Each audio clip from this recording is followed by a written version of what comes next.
Be me, 24, working a regular office job, live at home to save money, trying to build a down payment for a small condo someday.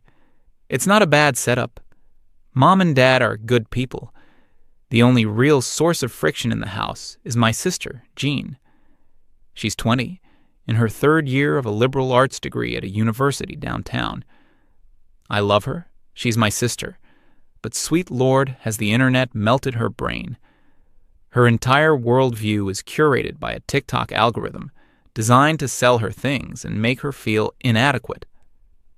Every conversation, every single observation about the world is filtered through this lens.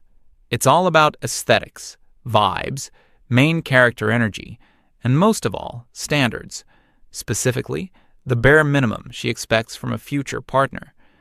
This bare minimum seems to include a six-figure salary, a European car, spontaneous trips to Italy, and the emotional intelligence of a crisis negotiator.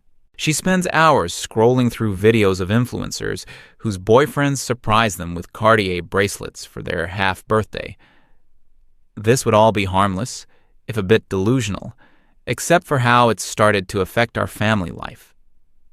The main target of her newfound enlightenment is our dad, Mark. Dad is a good man. He's a little over 50. Works as a logistics manager for a shipping company.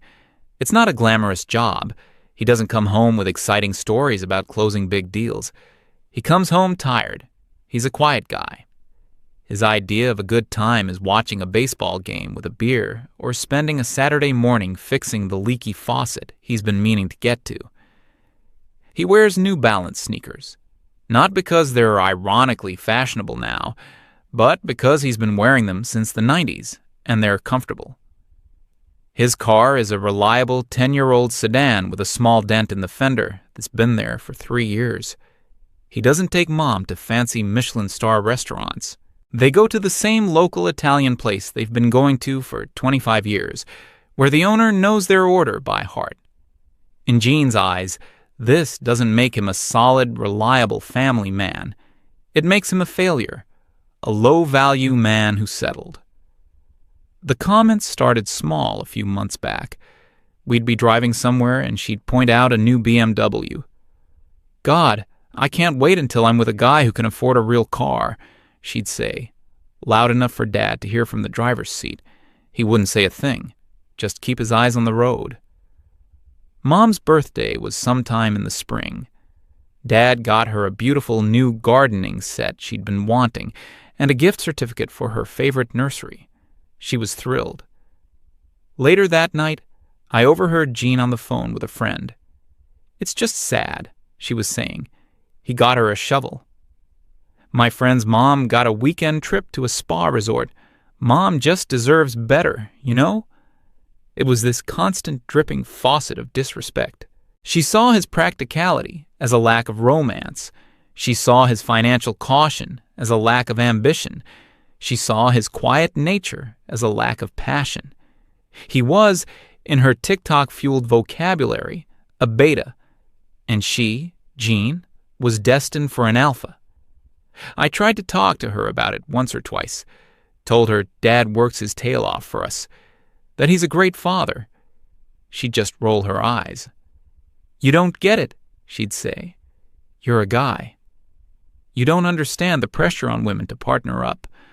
I can't afford to settle for someone who isn't providing and protecting at the highest level." I asked her what Dad did every single day if not providing and protecting. She claimed it was different. "That's just paying bills. That's the baseline. I'm talking about a lifestyle. I'm talking about elevating your partner." It was like arguing with a chatbot that only had 5 pre-programmed lines, all of them insane. The whole thing came to a head a few weeks ago. It was a Friday evening. We were all at the dinner table.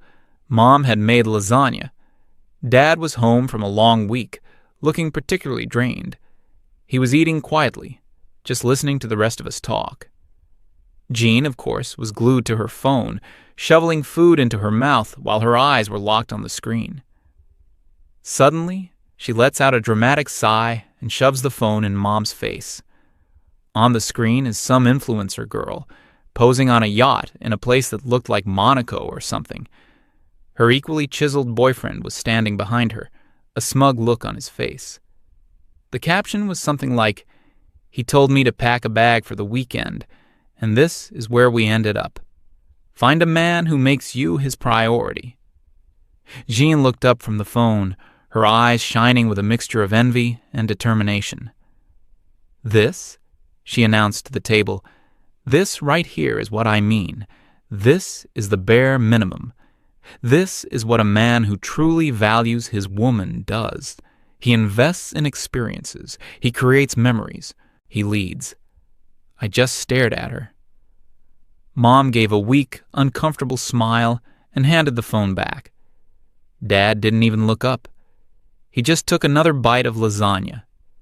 His silence seemed to infuriate Jean more than any argument would have. She put her phone down and looked directly at him. "No offense, Dad," she said, her voice dripping with a kind of patronizing pity. "But I'm making a promise to myself.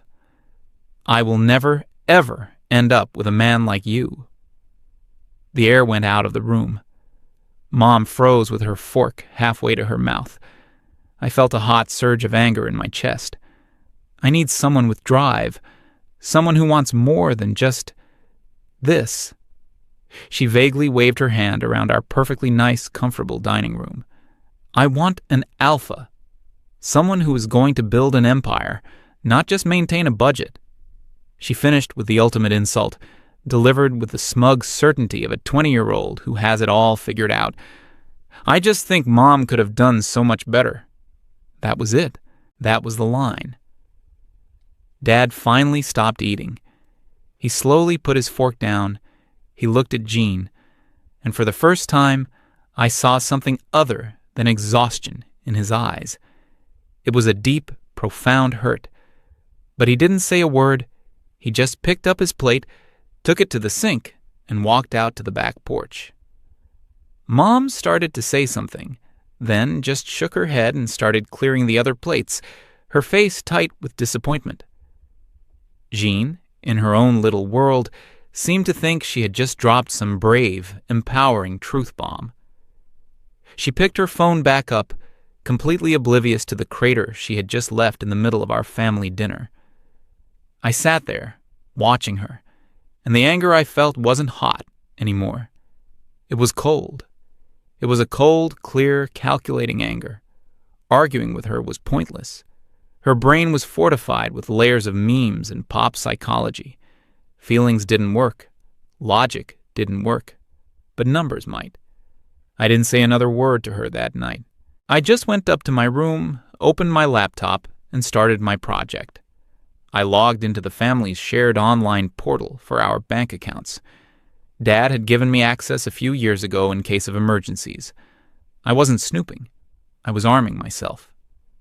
I opened a blank Excel spreadsheet. For the next 3 hours, I became a forensic accountant. I pulled up Dad's pay stubs. I found the exact after-tax amount that was deposited into his account twice a month. That was my baseline. Then I started digging through the expenses, the automatic withdrawals, the credit card statements, the bill payments. I created categories. The first one was the roof. I put in the monthly mortgage payment for our 3-bedroom house in a decent suburb. It was a huge number. Then came the property taxes, paid twice a year, which I broke down into a monthly figure. Home insurance. The next category was the lights. Electricity bill, which was always high in the summer. The gas bill, the water bill, the internet and cable package, which Jean would have a meltdown without. The 4 cell phone lines on our family plan. Then came the ride, the monthly payment for Mom's car, the insurance for both cars, with 2 young adult drivers on the policy, which was a killer. Gas. I estimated how much Dad spent just commuting back and forth to work every single day. Regular maintenance, oil changes, new tires. These were just the basics, the unshakable, non-negotiable costs of existing in a modern Western society. The numbers were already staggering, But I was just getting started. I created a new tab, the lifestyle. This is where it got interesting. I started with the groceries. I went through the credit card statements and added up every trip to the supermarket. It was a shocking amount. We weren't eating ramen and beans. We were eating well. I added in subscriptions, Netflix, Amazon Prime, all the things we took for granted. I factored in clothes, household supplies, vet bills for the dog, the occasional dinner out at that Italian place. By the time I was done with the general family expenses, what was left of Dad's income was already a fraction of what it had been. But I saved the most important category for last. I labeled it simply JEAN. I went through the records with a fine-toothed comb. First, the big one, her university tuition. It was paid in a lump sum at the start of each semester, but I divided it by month to show the true cost. It was a monstrous, soul-crushing number, larger than the mortgage payment. Then the payments for her student housing near campus. Next, the monthly payments for her brand-new iPhone, which she just had to have the day it came out. It was on a 2-year payment plan, a quiet little drain every single month. I found the regular e-transfers from Dad's account to hers, labeled allowance or books or spending money. It was a steady, consistent stream of cash, hundreds of dollars a month. I went through the credit card statements again and picked out her specific expenses from when she used the supplementary card Dad gave her for emergencies. The endless stream of Uber Eats orders, the clothes from online boutiques, the concert tickets. I put every single item into its own line in the spreadsheet. Each one was a testament to a life lived without any thought to its cost. When I was finally done, it was almost 2 a.m. I created a final formula at the bottom of the page. Total monthly income, the roof, the lights, the ride, the lifestyle, Jean. I pressed enter. A number appeared. The number was so small, I thought I had made a mistake. I went back and checked all my calculations. Everything was correct. This tiny, pitiful number was what Dad had left for himself at the end of every month. His personal, disposable income. Money for his hobbies, for a new pair of shoes, for a beer with his friends, for anything that was just for him. I looked at the number. Then I looked at the massive figure under the Jean category. I realized that my sister's monthly spending money, her Ubers, and her takeout coffee cost more than what our father had left to live on. His entire life was an act of sacrifice, meticulously hidden behind a wall of quiet competence. He wasn't maintaining a budget. He was performing a sustained, high-wire financial miracle every single month, just so his daughter could live a comfortable life while judging him for not being rich enough. I saved the file on my desktop. I named it The Bare Minimum. I closed the laptop and went to bed. I didn't feel angry anymore. I just felt ready. The next day was Saturday. I let the morning play out as usual. Jean slept in until noon, as is the tradition of the terminally online. I waited for my moment. It came around 3 p.m. Mom and Dad had gone out to run some errands. The house was quiet. I found Jean in her natural habitat, sprawled on the living room couch, one hand scrolling endlessly on her phone, the other dipping into a family-sized bag of chips. I walked in with my laptop and set it down on the coffee table in front of her. She looked up, annoyed at the intrusion. What? I didn't say anything at first. I just opened the laptop and turned it so the screen was facing her. The Excel spreadsheet, the bare minimum, was displayed in all its glory. You talked a lot last night, I said, my voice calm and even. You talked about standards and alphas and what a man is supposed to provide. I thought you might be interested in seeing what's actually being provided. She scoffed, not even looking at the screen properly. I don't need a lecture from you. I know Dad pays the bills. That's not the point. Humor me, I said. Let's take a look together. I pulled up a chair and began my presentation.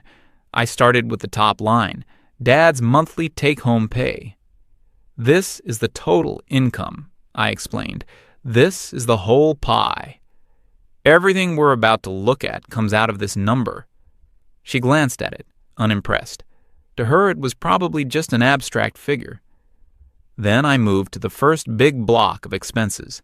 The house, the utilities, the cars. I went through it line by line. Mortgage, taxes, insurance. This, I said, circling the total with my finger on the trackpad, is the cost of keeping a roof over your head and the lights on. It's a little over half the entire income, gone before anyone even thinks about buying food. Her eyes flickered over the numbers. A tiny frown appeared on her face. She was still mostly disengaged, but a sliver of her attention had been snagged. Next, I moved to the family lifestyle expenses. Groceries, internet, phones. This is what it costs for us to live comfortably. To have a full fridge, to watch Netflix, for you to be able to doom scroll 24/7. I could see the gears starting to turn in her head. The numbers were bigger than she thought. The cost of things she never, ever considered was adding up in front of her, but it was the final category that broke her. I clicked on the JEAN tab. Her own personal list of expenses filled the screen. I didn't have to be dramatic. The numbers spoke for themselves. And this, I said softly, is you. I pointed to the tuition line item. This is your education. This is the single biggest expense in the entire family budget. It costs more than the mortgage on the house you grew up in. Her jaw went slack. She finally put her phone down. No, she whispered. The student loan covers most of that. No, Jean, I corrected her. The student loan covers a fraction of it. Dad pays the rest directly from his savings and his income, so you don't graduate with a mountain of debt. He's been putting money aside for this since you were 5. She stared at the figure. I could see her reevaluating every complaint she'd ever had about not going on enough vacations. I moved down the list. This is your iPhone, the one you said you needed for school. It costs more per month than Dad's entire phone bill. This is the allowance he sends you every month, no questions asked. This is your car insurance. This is the total of your Uber Eats orders from last month alone, charged to his credit card. I went on, item by item. Each number was a nail in the coffin of her entitled worldview. Her face had gone pale. The smug confidence from last night was gone, replaced by a creeping, dawning horror. She was seeing for the first time the invisible architecture of her own life, the immense, hidden scaffolding that held up her comfortable existence, which she had mistaken for the ground floor. When I was done with her section, I scrolled back to the main page and pointed to the final number at the very bottom, the tiny sum that was left over. After all of that, I said, letting the words hang in the air. After the house, the bills, the food, and after paying for every single one of your wants and needs, this is what's left for Dad. This is his empire. This is his personal spending money for the month. I let her look at it. I saw her eyes move from the small number at the bottom to the very large number that was her own total expenses. The comparison was brutal and unavoidable. Her lifestyle was being subsidized by his sacrifice. Her bare minimum was being funded by a man who was living far, far below it himself. She just sat there, silent, staring at the screen. Her breathing was shallow. Right at that moment, as if on cue, the front door opened. Mom and Dad were home. Dad walked into the living room first, carrying a couple of grocery bags. He was wearing his usual weekend outfit, an old faded t-shirt from some charity 5K run he did years ago, and a pair of cargo shorts. He smiled, looking tired but content. "Hey kids," he said, "we got that ice cream you like." Jean looked up from the laptop. She looked at our father, really looked at him. She wasn't seeing the low-value man in the old t-shirt anymore. She was seeing the man who funneled his entire life force into a spreadsheet so that her column could be bigger than his. She was seeing the quiet, unassuming engine that powered her entire world. Her face crumpled. A single tear rolled down her cheek, then another. Without a word, she shot up from the couch and ran to her room, slamming the door behind her. Dad stood there, confused, still holding the grocery bags. What's wrong with her? I just shook my head and closed the laptop. I think she's just realizing a few things. The atmosphere in the house shifted after that. Jean was quiet for the rest of the weekend. She stayed in her room mostly. On Sunday evening, she came out and found me in the kitchen. Her eyes were red and puffy. I didn't know, she said, her voice barely a whisper. I honestly had no idea. I feel so stupid. We're all stupid when we're 20, I told her. The important part is what you do after you realize it. The change wasn't instantaneous, but it was real. The next week, she got a job. She started waitressing at a restaurant near campus, picking up evening and weekend shifts. She told Dad to cancel the allowance he was sending her. She started paying her own phone bill.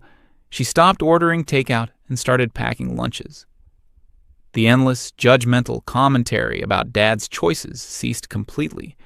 She started talking to him more, asking about his day, listening, actually listening to his answers. The real turning point for me was a few weeks ago. I came home from work late one evening. The house was dark, except for the glow of the TV in the living room. Dad had fallen asleep in his favorite armchair. The baseball game he was watching was long over, now just showing talking heads. He was snoring softly. He looked exhausted, even in his sleep. As I watched, Jean came quietly down the stairs. She saw Dad sleeping there. She went over to the couch, picked up the soft fleece blanket that's always there, and gently, carefully draped it over him. She tucked it in around his shoulders. He stirred a little, but didn't wake up. She stood there for a moment, just looking at him. Then she looked over at me, standing in the doorway. She gave me a small, sad, knowing smile. No words were needed.